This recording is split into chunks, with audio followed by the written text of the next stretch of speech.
Salam alaikum wa rahmatullahi. Bonjour tout le monde, soyez les bienvenus. Bon, nous sommes là aujourd'hui pour présenter notre mémoire dans le cadre d'études, dans le cadre de l'Institut national de formation supérieure paramédicale de Média, laborante de santé publique, dont le thème est l'importance de respect dans la démarche de l'examen bactériologique des urines, qui est dirigé par M. Gaham Ali, coordinateur en biologie, et élaboré et soutenu par moi, Gachouba Atahabi. Notre travail doit être exposé selon un plan qui contient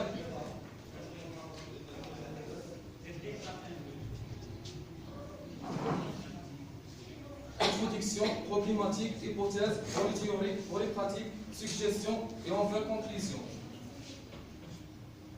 On commence par l'introduction. L'examen cytobactériologique des urines, ECBU, est un examen microbiologique qui permet à la fois de diagnostiquer une infection urinaire ou une pathologie liée à des troubles urinaires par l'identification de germes responsables.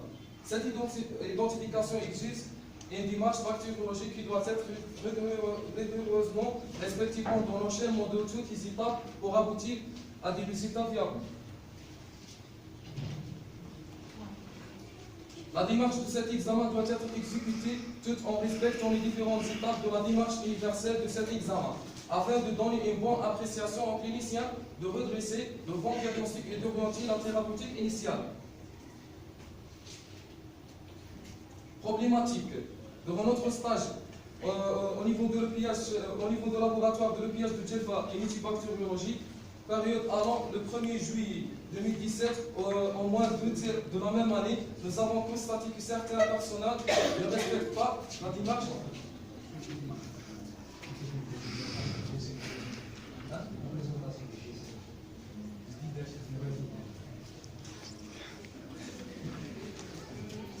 Nous avons constaté que certains personnels ne respectent pas la démarche de l'ECBU, telle que la centrifugation, la coloration, la centrifugation des urines, la coloration, l'identification biochimique et l'antibiogramme. Donc la question qui se pose, pourquoi la démarche de l'examen bactériologique n'est pas respectée?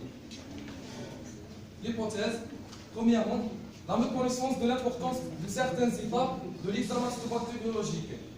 Deuxième, le manque de réactifs qui empêche d'établir certaines étapes. Volet théorique, anatomie et physiologie de l'appareil urinaire. L'appareil urinaire regroupe les organes qui produisent et sécrètent l'urine. Cet appareil consiste de partie haute et partie basse. La partie haute contient les deux reins et les deux urétères. Partie basse contient la vessie et l'urètre. L'élaboration des urines comprend trois temps, qui sont la filtration glomérulaire, la réabsorption tubulaire et enfin l'excrétion tubulaire. L'infection urinaire. Elle se définit par la colonisation des voies urinaires par des bactéries. Il existe trois types d'infections urinaires. Selon l'organe de l'appareil urinaire qu'elle touche, on distingue cystite, pyélonéphrite, prostatite. Il existe aussi deux voies d'infection urinaire, voie ascendante et voie descendante. Cette infection urinaire est causée par plusieurs germes. Les principaux sont les entérobactéries, les pseudomonas, les streptocoques, les staphylocoques, les gonocoques et les mycobacterium tuberculosis.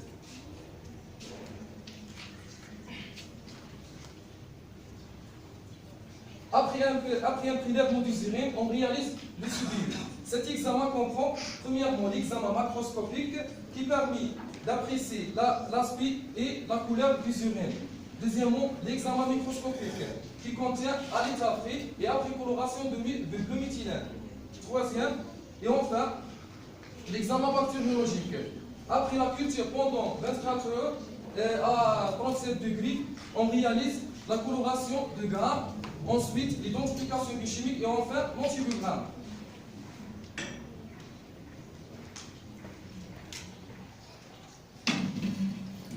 Volet pratique. Phase méthodologique, lieu d'étude. La réalisation de notre travail de recherche s'est effectuée au niveau de laboratoire de l'EPH de Djelfa, unité de bactériologie, la durée du 7 janvier 2018 au 30 mars 2018. Outil d'enquête, questionnaire, étude expérimentale. Phase empirique, les données collectées à partir de l'étude expérimentale et le questionnaire sont traitées moyennement sous forme statistique présentée par des graphes et des tableaux, par configuration de la fréquence et de pourcentage. Analyse et interprétation du questionnaire. Nous avons élaboré un questionnaire de 30 questions qui a été distribué à 20 techniciens de laboratoire. Nous avons présenté quelques questions qui sont question numéro 5. Est-ce que vous respectez toutes les étapes de l'examen cytobactériologique des urines? Le respect de la démarche, 20% oui et 80% non. Le respect de la démarche de la manipulation doit être rigoureuse afin d'éviter des étapes de pratique et d'aboutir à un résultat satisfaisant et donne une bonne appréciation au clinicien de dresser de la bonne diagnostic et d'orienter la thérapeutique initiale. Question numéro 17. Est-ce que vous réalisez la cytologie urinaire à partir de kilo urinaire ou sur l'urine totale? Et pourquoi? Toutes les réponses sont sur l'urine totale, 100%. Donc, tout le personnel de laboratoire réalise la cytologie urinaire à partir de l'urine totale. Cela confirme que la démarche n'est pas respectée. 20% de personnel de laboratoire prennent pour prétexte de la charge de travail. Par contre, 80% de même personnel disent que le résultat est le même pour les deux méthodes. Question numéro 18. Lorsque l'examen microscopique qualitatif est positif, est-ce que vous faites l'examen microscopique quantitatif, la numération cellulaire, la pratique de l'examen microscopique quantitatif? 80% non, et 10% oui, et 10 sans réponse. On dénombre les différents éléments figurés, particulièrement les images et les leucocytes, contenus dans un volume donné de l'urine totale, quels que soient les résultats de l'examen microscopique qualitatif, révèlent la présence d'une infection urinaire. Question numéro 19. Est-ce que vous faites l'étape de la coloration? La pratique de coloration, 30% sans réponse et 70% non. L'étape de coloration est indispensable pour l'étude morphologique des éléments du urine et l'établissement de la formule. Question numéro 26. Quand la culture positive, pratiquez-vous l'identification biochimique complète? 25% oui et 60% non et 15% sans réponse. On procède à l'identification de germes par une étude biochimique complète dans le but de répondre d'une part aux propriétés métaboliques générales de la bactérie et d'autre part aux problèmes de différenciation qui se posent par des tests spécifiques.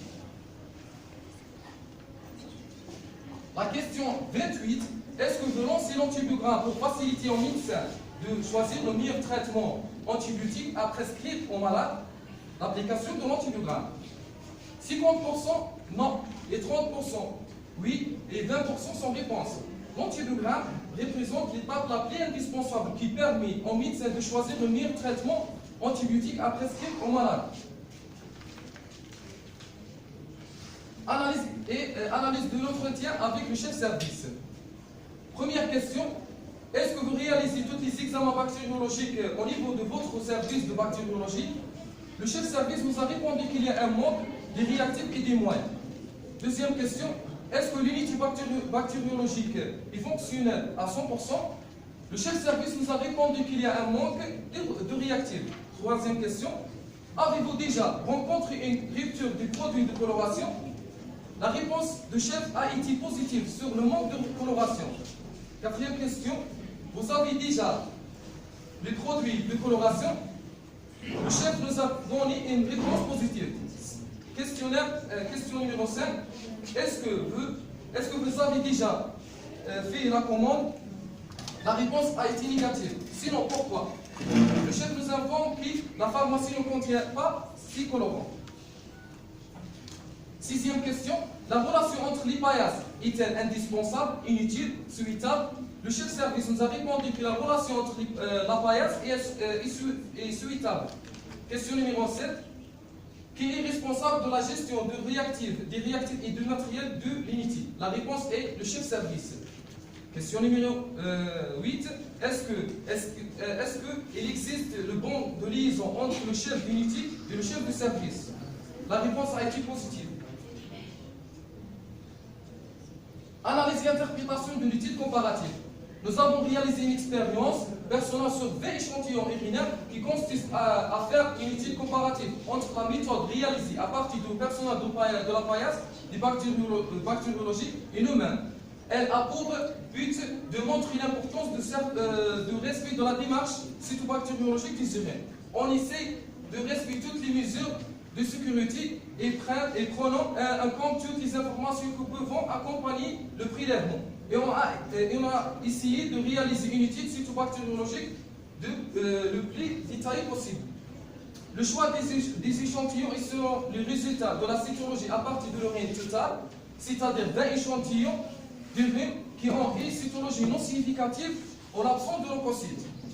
Aspect macroscopique. À partir du résultat obtenu, nous avons constaté que le personnel de laboratoire signale seulement deux aspects, clair et trouble, et ne pas tenir compte aux autres aspects, tels que l'aspect filamenton, floquinique, cristalline et purulent, qui nous orientent vers la présence des éléments cellulaires spécifiques.